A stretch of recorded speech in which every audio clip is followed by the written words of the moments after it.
Welcome one and all to the Back of the Nest preview podcast. I'm your host Terence Ford, but again it's just me and Hesketh this week. Unfortunately a personal emergency for Albert means he can't be here, so you've got me and Hesketh, our dulcet tones droning on. On the anniversary, Hesketh, 31 years since the Zenith Data Systems trophy win. Yes, the best of all minor trophies. I've still got my Zenith Data Systems Cup Champions mug. Oh, really? That little white one? Yeah, which I don't really ever want to put in the dishwasher in case it comes out completely white with everything come off of it. So that's a hand wash only, that cup. Well, I'm holding up a glass now to the camera for Hesketh to see. This is the only beer glass from the beer festival I have left that actually has the colour left on it. Most of them are just now plain beer glasses. Even the beer glass that had the vulture on it that was supposed to be an eagle has started to wear away. So, washed by hand.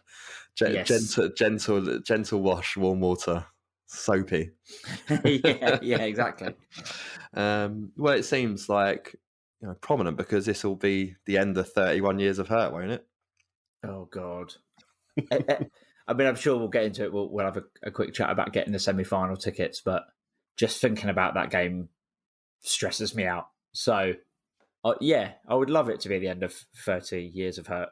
Let's just talk about getting semi-final tickets now. Then, which block did you get? We got 1, 3, 2. Mm-hmm. We tried. I was speaking to you the night before, and I think we mentioned on the pod that I was being a school teacher trying to get everyone registered.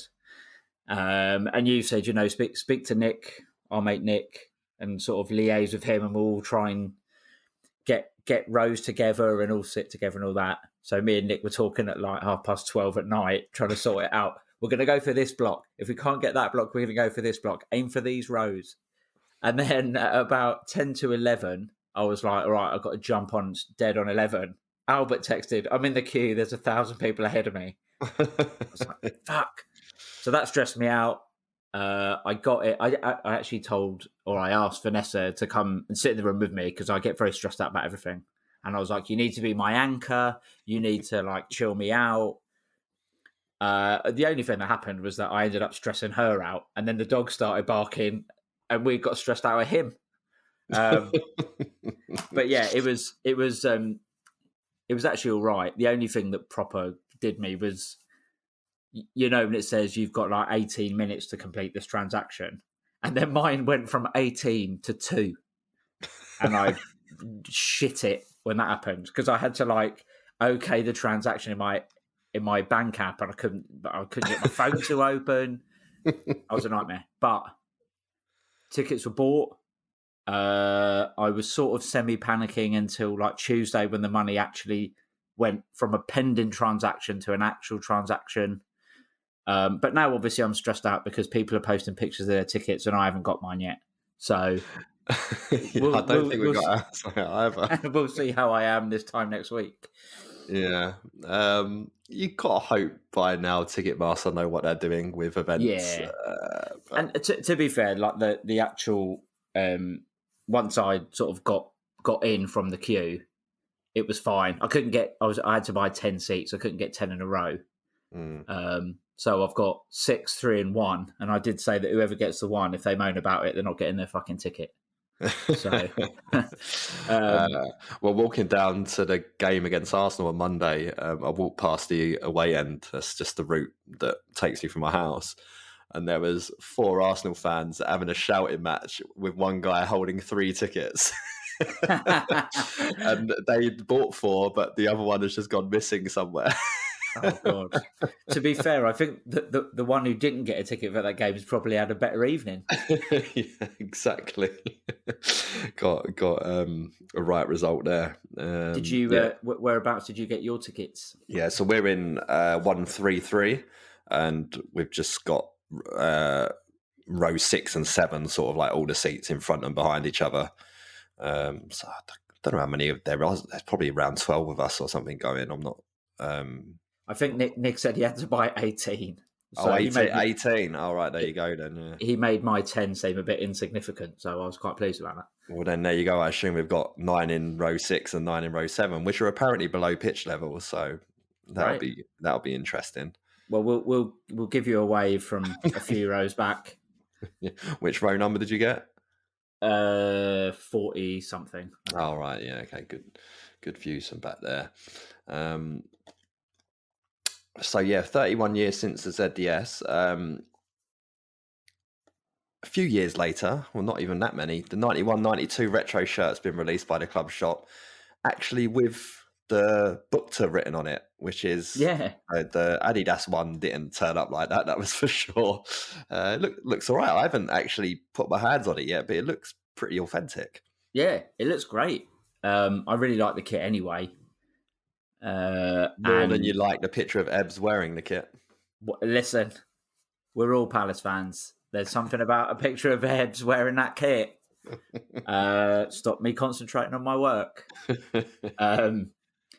But yeah, it looks really good. I like that retro range. I know you said the Adidas one didn't have the Adidas stuff on it, but it's a good idea. And yeah, that Bukta, the Tulip Computers sponsor as well, looks wicked. So I'm sure they'll shift quite a lot of them. Yeah, it's a big sponsor, isn't it? It's like that time former producer Billiam said, "Oh, I've got this place for cheap Palace shirts. Like, order them here." And he's turned up with Mamba X, like wrapping round the back. It was so big. Excellent stuff. But we might have, if in the future, this season's kit could be in the retro range. With under 18s have pumped Villa 6-1 and got a couple of important games coming up. Got Southampton this weekend, really chasing down another shot at the title and perhaps going to Europe if they can beat who I think is going to probably be City from the Northern section. Under 15s also pumped Villa, gone to the floodlit regional final against Watford. Yeah. Palace could win the FA Cup. It's going to be the diagonal stripes is going to be the retro kit in the future that everyone wants to get their hands on. Like, I might have said it at the time, but I wasn't super into the kit when it first came out, but then said something really flippant like, "Oh, if we win the cup, I'll love it." Haha. And I'm like, shit, what if we win the cup? Yeah. No, I didn't like it. I didn't like the idea of it. And then as soon as I saw it on the pitch, I was like, actually, I think it looks right. Really good. I'm just... I wish the stripes lined up on the sides, but yes. Other than that, I mean, yeah, it looks all right.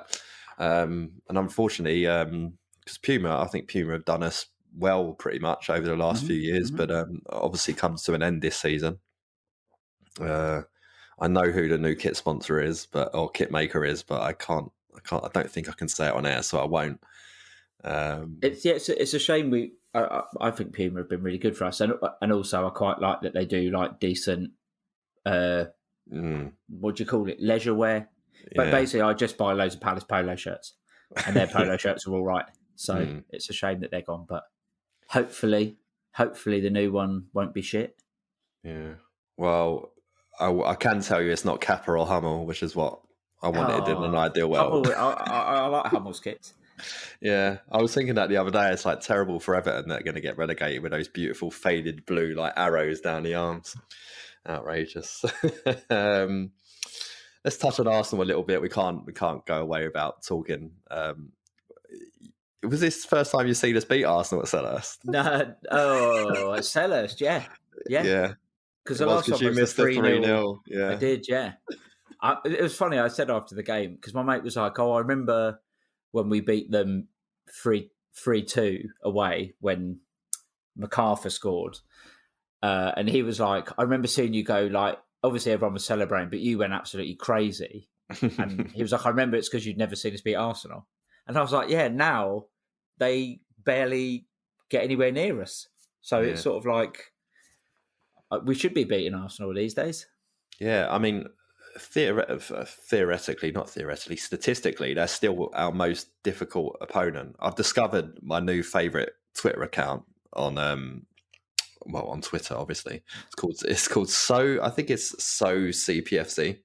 Okay. Or So Palace. It's one of the two. Let me So CPFC.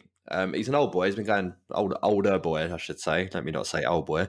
Been going Palace since '67. So I think he says in his bio. Yes. Okay. So and he's just obsessed with stats.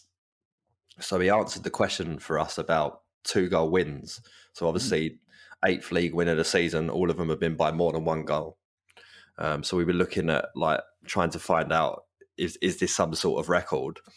From the start of the season to an end of the season, if we continue to the end of the season, only one team's ever done that in the top flight before.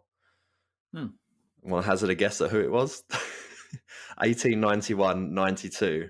It was a team called Darwin. Yeah, they only won 4 games and all of them were by more than 1 goal. So I don't think that really counts. Oh, wow. However, Palace have won 15 league games. Not in a row, but across 15 wins by more than 1 goal. And that was across the 95, 96, 96, 97 seasons. Sort of culminating in when we won 6-1, 4-0, 6-1 all in the same week. Yeah. With 6 different scorers in each of the 6-1s. But that was across two seasons. And technically, we beat Charlton by 1 goal twice in the playoffs. We beat them 2-1 and 1-0. Mm-hmm. So it depends if you count them or not. And if you do count them, then the run sort of comes to an end. But obviously, no one's ever done it across an entire season. So Leicester up this weekend. We've done them by more than 1 goal on a fair few times in recent years. So long may it continue. But go with Arsenal, because Arsenal was the next in line. 3-0 win. Fairly comprehensive. What a first half performance. Oh my God. We just said it before we started, just how much fun that first half was. I think, we just started on the front foot and they just didn't get a sniff. The impetus did not wane at all in that first half. And it's not as if they're in like terrible form or didn't have loads of good players on the pitch. I love that they spent 50 million quid on Ben White because he's garbage. And yeah, it was just fun. I mean, obviously getting goals when you're in the ascendancy helps. But I just think 2-0, I've really been 3-0 up at half time even. I think that wouldn't have flattered us. I thought we were very, very good value for that lead at half time. So yeah, a lot of fun. Good to see Mateta kick another corner flag as well. Yeah, that was the one in front of us. So nice to sit up close. But yeah, it was, going into the game, we all worried there was going to be no Zaha and no Elise. And it turned out to be one of those. Zaha, obviously, just incredible performance. Oh, my God. Brilliant. Yeah. Brilliant. And enjoying himself as well. Like, just you could see the smile was on his face all game long. He was absolutely having the time of his life out there. But of course, Ayew comes in for Elise and in front of the Ghanaian president in attendance. Was he? Yeah. Yeah, and leader of the opposition, Keir Starmer, but he was supporting Arsenal. So Ghana won, Labour Party 0, apparently. But what a performance from Ayew, normal, tireless performance, but looks to be far more offensive when he's got Klein behind him than when he's got Ward behind him. Interesting dynamic. And I think Klein has been getting better and better as he's got this run in the team. I think when the first few games he played didn't look, him and Ward are sort of playing sort of at the same level, but I think Klein just has settled in really well. And like you say, giving the support to Ayew, and I mean, you have to say Ayew is obviously very good at giving support to the fullback when he needs to as well. So it is a good little combination. And I mean, he took his goal so well. It was nestled in the corner by where I stand in the Homesdale, and the moment he hit it, you could tell it was in.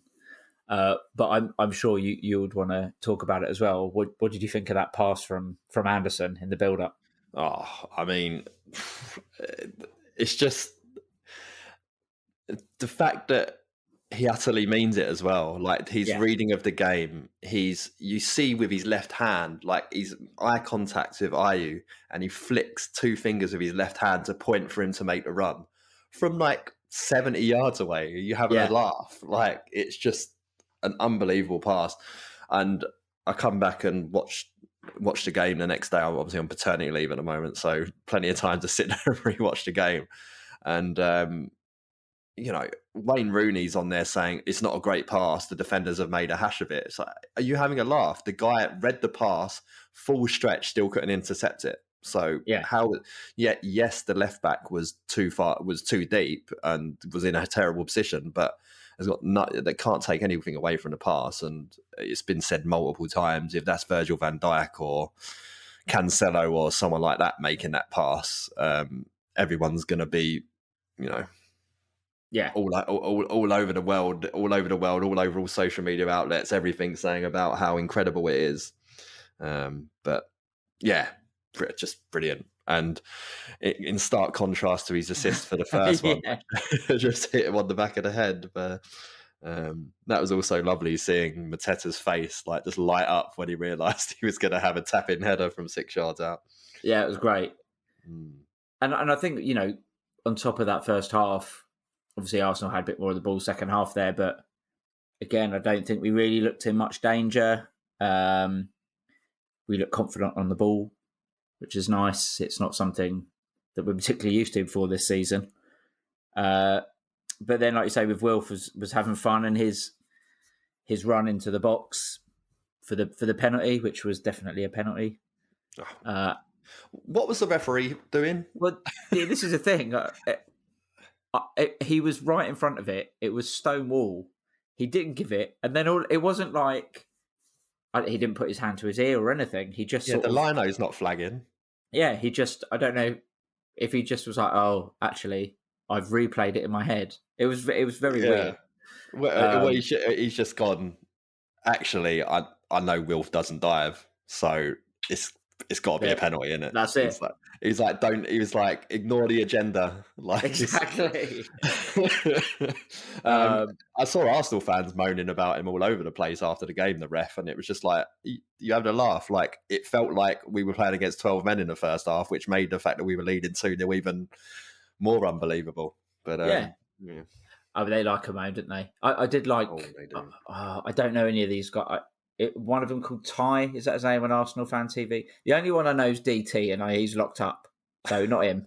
I'm not even sure he is. I think he might be on bail. I'm sure I saw a video of him watching this game. It might have been in a prison. But there was one of it. I think his name's Ty. But if I'm wrong, I'm actually fine with being wrong. But I'll sack you. I'll never let you back on the pod. he was like, we've lost to a team of nobodies. And I'm like, well, the first thing there, obviously we're not a team of nobodies. We've got 3 England players, an AFCON champion, etc., etc., etc.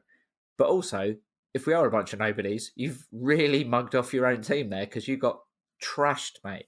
Yeah, so it's just also, like, haven't they got like 1 win in 8 or 9 against us? Yeah. Like, what are you talking about, mate? It's just a bollocks, isn't it? Like, you get people that you read saying it's not that Palace were good, it's that Arsenal were bad, or when we drew Man City, it was more that Man City were unlucky and that sort of thing. And it's just, obviously, I shouldn't care. And when I watch the replays of the game, it's fine. But I'm just like, fucking hell, man. Just when Palace lose and we're shit because all the other team's better than us, just say it. Who cares? No, if you look at the teams that have been doing well of late, your Wolves, your Man Cities, your Arsenals, it's the teams don't press them high up the pitch. Mm-hmm. And we're a team that will go and press them high up the pitch and force them into mistakes. And that's exactly what happened in the game. We forced them to play badly by getting in their faces. Yeah. It's not that they playing badly just they had an off day. No, we got in their faces and we made them misplaced passes constantly because they were hurried all the time. It's very simple, but yeah, exactly. It's up there with. I was watching football yesterday and getting furious about just like commentators saying it's a save he should make. It's the most hating line in football. Like, leave it out. Just like commentating needs an entire overhaul. Like the way it's done and the way it's approached needs to be different. Look at the Chelsea manager of the Chelsea women's team in the Euros, like watching games, and then after 2 minutes, completely outlaying here's the tactical approach that both teams are taking. Where like I'm all for Ali McCoist and stuff, but he's talking about the Croydon skyline when he's looking at Tower Bridge.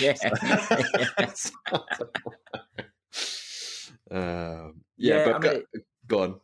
I was just going to say, I mean, with the commentary, there was one line that made me think of this. I watched Burnley Everton yesterday, and he said he's got to think long and hard very quickly about it. And I was like, long and hard or very quickly, mate? What are you talking about? You're getting paid for this. Yeah. Long and hard very quickly sounds like my sex life. Who are we kidding? It's not long. But back to Ayew and Kiati, where fasting for that during that performance as well is no mean feat. But another stat from Soci PFC that I found out, we've never lost when Ayew scores. He scored in 14 games for Palace, 11 wins, 3 draws. Bloody hell. We've also incidentally never lost when Mateta scored as well. So they're both going to be playing against Chelsea, I hope. Well, yeah, and then just give Ayew a penalty, and then it's impossible for Chelsea to win, right? That's kind of how it goes. But yeah, excellent performance, and if we keep going, and I'm sure we'll build on our squad, win the FA Cup, win the Europa League, qualify for the Champions League, trouble the top 4 next season. Obviously, we're going to have a problem because UEFA have said that they're going to give 2 Champions League spots based on historical performance. I can't wait to see Darwin and Stoke City in the Champions League. Well, I mean, Forest have won 2 European Cups. When you get down the list, everyone above them in terms of European Cup wins on that list still qualify for the Champions League. So it's got to be Forest. Like, they just can't help. Everyone, had a go at them for this stupid Super League shit, and they can't help themselves. We've got to have the big teams in there. Stop it. Is that what the year that Juventus are looking a bit shaky and might not make the Champions League? Yeah, exactly. Allegri's like, whoa, no, we've got to. It's like, come on, you've got as many. I mean, Juve have 3 European Cup wins, but none of them have been in recent memory, have they? Long time back from them. But yeah, Villa got a European Cup win. Get them in there. Gerrard could say, I can throw in my Liverpool wins as well on top. We'll top them up, it's just ludicrous. But it's like, what, how, if you've never been in a European Cup, can you, who's this going to be at the expense of? Like, it's just closed shop, innit? That's what it is. Yeah. I mean, it's really frustrating. It's like the 5-sub thing that we talked about last week. It's just like whatever these fucking big clubs want to make money and to market the competition, little old Palace aren't interested. So we need to get big Aki Riolati in there to take someone out like he did to Grierson on the pitch. That was very good. Yeah, good to see Aki Riolati being able to make the game. Brilliant. Has one of the iconic goals against Arsenal, against the Invincibles, although it was in the season after they were Invincibles. Yes. Was that not the game also that Lakis missed the open goal? Yeah, the sitter at the back post. As I always say, I was that was a time when I was playing football, so I didn't have a season ticket. I was playing Saturdays at 3:00, and couldn't get a ticket for that one, and was watching in the pub I worked in, which is in Arsenal territory.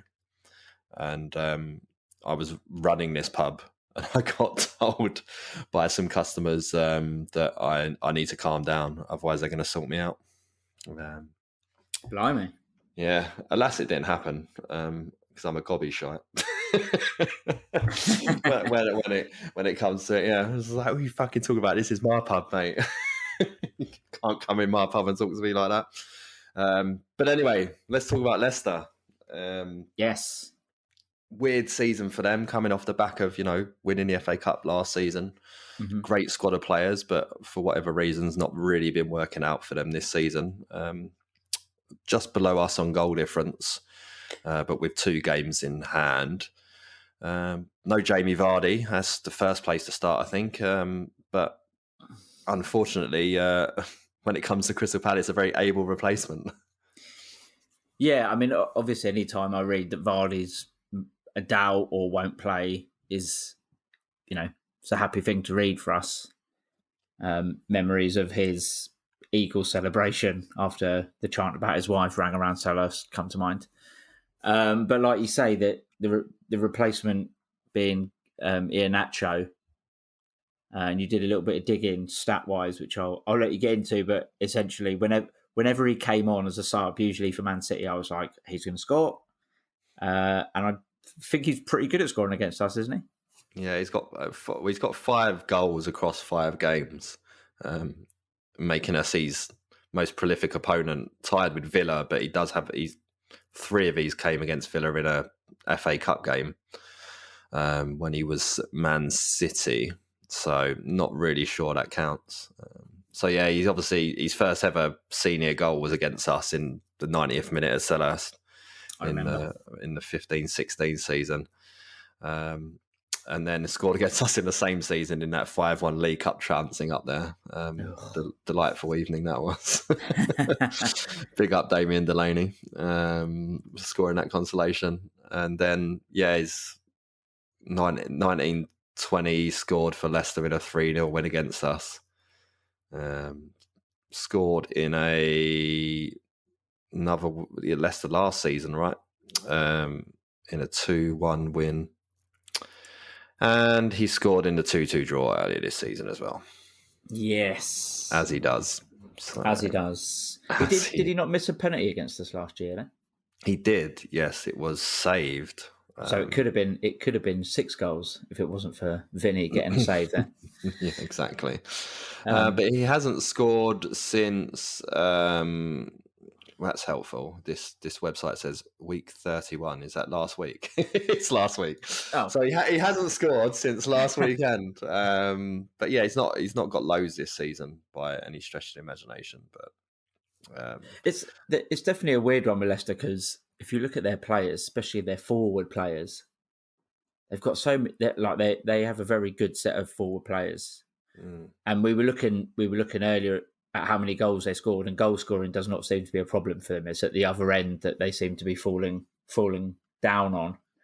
Yeah. I remember earlier this season there was a lot of talk about, I think they've let in the most goals from set pieces. That might be Palace now, but they're having problems defending set pieces, and it was sort of, people couldn't really figure out why they were playing so badly at the back. But I think they've sorted it out a bit more as they've gone on. Yeah, well, I think it all comes down to Johnny Evans when he's managed to get into the team, because he was out injured for quite a bit. And when he's in the team, it's a different story as to when he's not in the team. They obviously have Soyuncu, who fell off a cliff. Everyone was talking about him being the next great centre-back in the Premier League, talking about big moves, and he's just fallen off a cliff. Signing Vestergaard, not really overly sure. Fofana, I know some people rate him. I'm not overly sure about him. I think he's a bit of a liability. So, yeah, it's definitely that end, and they get outable. And we've proved that down the years against them anyway, even when supposedly they've been a bit better at the back. It's just something about playing Leicester that it's always entertaining, shall we say. Always entertaining. What do you reckon? Do you reckon we can continue our just beating teams, putting them to the sword? Like, it's very, especially for me, it's very weird to say, but there have been times earlier this season, in past seasons, I'll be like, if we could only play like this consistently over a game, we'll be quite good, and then we tend not to do it. Whereas now it's like we're legitimately very good, and this is even with some players out injured, like Elise, to the point where you look at our bench and you're like, fuck. we've got a really strong bench as well. And if we can keep it up, even with the odd sort of change in personnel, you're trying to get me to say that we're good and we're going to win, and I don't want to because it's weird. But we're getting to a point now where it's just consistent good performances, like consistently look dangerous at the going forward. So yeah, I think it's going to be a very tough game for Leicester. I'm not saying that we're going to win or that it'll be an easy game for us, but if their defence is not doing too great and we're attacking like we have done in the past few weeks, yeah, it's going to be difficult for them. Well, they've obviously on the night of recording, they've huffed and puffed at home against PSV Eindhoven and not managed to get anything from that. I mean, I say they've huffed and puffed. It was a full strength side out, that's for sure, with what they have available. But let's see if we just pull the stats up here. 2 shots on target, 5 off, 57% possession. No treatments, unfortunately. But yeah, so they're out there tonight playing a tough game, really important game. They got to, you got to try and win that competition if you're in it. You're not going to just go there and they've shown that they're taking it seriously. So hopefully that little bit of extra energy in reserve for us will help us get it. But you do have the playing in the back of the mind that the players will be the FA Cup semi-final is the following weekend. Do you reckon Vieira's just spending all his time this week saying, just focus on this game and then let the next one come after that? Yeah, I mean, hopefully he's saying, Connor, you ain't playing against Chelsea, so you have to give 150% on the next game. I'm sure there's going to be that in the back of the head. But what I think the overriding thing is how much they want to continue what they're doing. There was a really good article in The Athletic this week, I think, talking about Vieira and how the players react to him. And it opened with saying that Wilf sort of was texting the Palace players' WhatsApp groups being like, you got to understand what we've got here and what manager we've got and how we're doing and how important this is. And we don't just sort of rest on the semi-final. We got to do this. And apparently, like, all the replies were like flame emojis, like, flex emojis and stuff. And I think they're really riding on that positive sort of wave that we're on. So it might be in the back of their heads, but I think more than anything, they're going to just want to carry on the form, get the results, score the goals, and then we'll see what happens. Whether Vieira changes the team up too much, I doubt he will. You might see the odd change here and there, but it's definitely it's become a more consistent 11 in recent weeks, hasn't it? It's only really an injury that will force a change. But I think it's good, like you were saying, Czech and Ayew were fasting, so obviously their energy is not going to be quite as high, I would imagine. Although you wouldn't really have noticed it by the time they come off. But to have MacArthur on the bench, Will Hughes on the bench, who have like boundless energy themselves anyway, to be able to bring them on is not a big hardship. It gone are the days where we were bringing on Andy Dorman, trying to hope that he didn't fall over from being breathed on or whatever. I think it is a more settled 11, but the options that we've got off the bench, it's just nothing like we've had before, I don't think. I saw us play Dorman and Garvin in the midfield too. I'm shaking my head. I don't want to be reminded of those days. Mind you, I think that game we lost 4-3 at Preston, and Garvin scored a half volley from about 30 yards in the top corner, and Andy Dorman scored a diving header from 25 yards. So maybe it wasn't their fault. It was just when the team were running through them, coming the other way was the problem. But yeah, no, it's sure. I mean, you're absolutely right. I mean, Luca's on there as well, got the nod. Reading a lot about, or putting 2 and 2 together, really, about some bits and bobs I've heard and read. He's mental state hasn't been that good, so that probably is part of the reason why his form's dropped off a cliff a bit. But if he can get back to anywhere near the form he was a couple of seasons ago, then it's another great option from the bench. It really is, and Yeah, Mateta just week by week just turns into more and more of a beast. Oh, I love it, man. I not flip flop necessarily, but like when he scored the back heel nutmeg against Brighton, I'm like, God, this guy's a player. And then he didn't really get a look in, and I was sort of like, I just want to see him play. Like, he might be shit, but we don't know. And then you sort of see him in a couple of the early, they put the training videos on YouTube. And a couple of the early ones, they were doing sort of like sprinting drills, and he looked fucked after like one. So when it got, we talked about it in January. It's like, or before January, like, do we bother keeping him? Do we send him back? And I think we were all sort of like, I guess he goes back because we don't really know. But every game, like, he suits now that he's not blowing up after 5 minutes. Yeah, like, he really suits the way we play, and he's getting the goals. But he's a handful. So I think the secret is out as to why Roy didn't play him.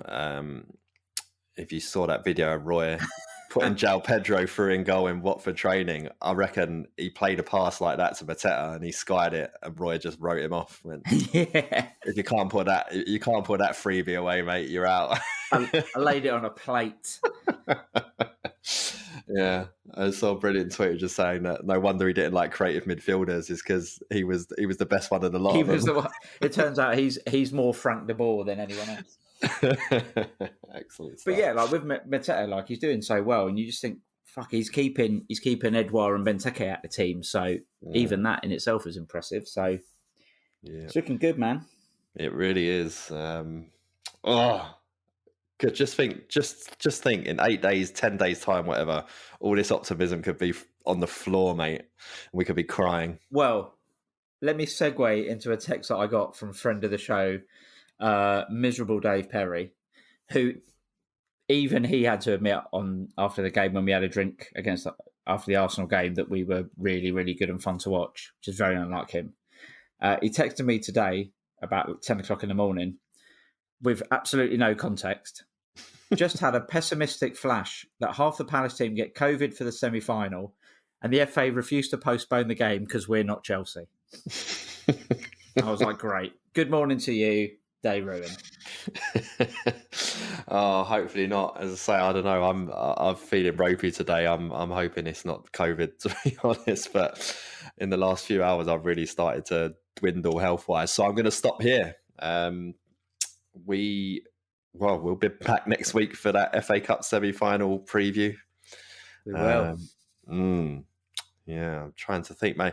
I'll reach out to Conor Wickham, see if we can get him to come on and talk about semi-finals. Or should I go for Pap Soiree instead? Oh, love that. But no.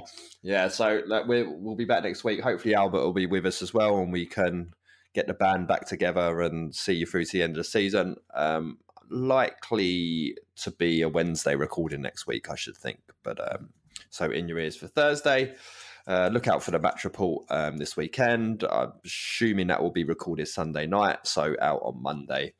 And as always, head over to YouTube, Back of the Nest over there, and look up all the good work Dia's doing. Really gave Arsenal Fan TV a bit of a schooling this week with just straight up telling them that Gay's better than Ben White, even when they were laughing in his face. Nobody's laughing now. Anyway, thanks, Hesketh. Until next week, up the Palace.